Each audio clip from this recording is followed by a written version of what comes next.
Andy, in your lecture today, you talked about sin, which is a heavy theological concept, which can seem sometimes like a bigger question than youth ministries day-to-day is prepared for. What's so important to you about that? Yeah, I mean, I think that's when you start a presentation like that, it's always this kind of feeling like, oh, okay, is there a connection here with these group of people? And I think throughout my work, I've kind of tried to wrestle with these larger theological concepts. And the book, The Theological Turn in Youth Ministry, is that way, as well as the little series I did, The Journey Through Youth Ministry, where I try to take these larger theological concepts and get inside them.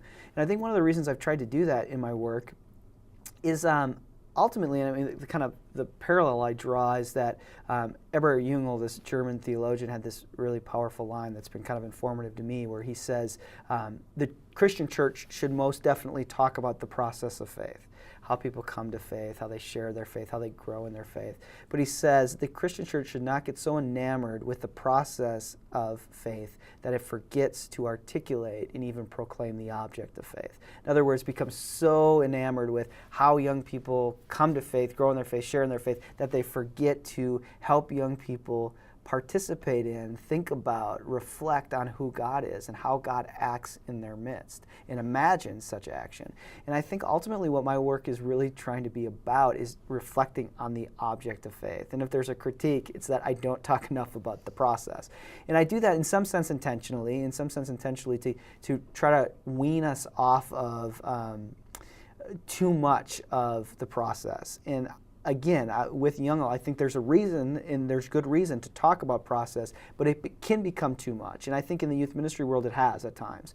And one of the ways to think about this is that we've become so enamored with the process. How do we get young people to come to church? How do we get them to stay at church? How do we get them to stay at church after they graduate from high school? How can we get them to come back to church? How can we get them to volunteer? How can we get them to serve? That we actually become, I think, addicted to technologies. And that I think youth ministry within the kind of landscape of the church is a heavily addictive enterprise that is its drug of choice is technology. Now, by technology, I don't mean PowerPoint projectors and computers and cell phones. I mean, youth ministry is pretty addicted to that stuff too, and so am I. I like that stuff. But what I mean is a kind of technological frame of mind, which is really, I mean, technology, one way to think about it is it's science for functional end.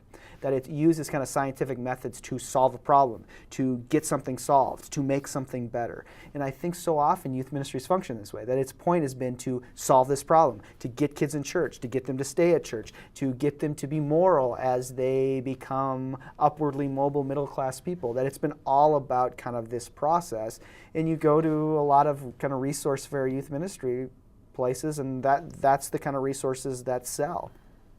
And I think that's good, but I think that the Christian confession is not one of technology. That the Christian confession is an absurd confession. It is the confession of life coming out of death, of where everything else in the natural order is born and it unfolds towards death or it dies. That the Christian confession is the exact opposite of that, is that from death comes life. And I don't think, and I really hope not, that the Christian story can be framed in simply technological frameworks. So I'm trying to push us within the context of youth ministry to think theologically, and that sounds like just kind of a trump card, like take my work important, it's theological. But what I mean by theological is to really reflect on who God is and how God acts. And what I've said I don't think is in any way is conclusive. I mean, this is the beauty of the art of theology, is it's always open towards experience and reflection and conversation. But to try to move us in youth ministry away from being utterly enamored with the process to really thinking about the object of faith, who God is, who Jesus Christ is for us, how Jesus Christ enters into young people's lives. I think that is a significant way to move us forward. And it may actually work itself around that it enlivens our imagination about the process as well. So I'm really trying to move us away from kind of the technological frame into the theological frame.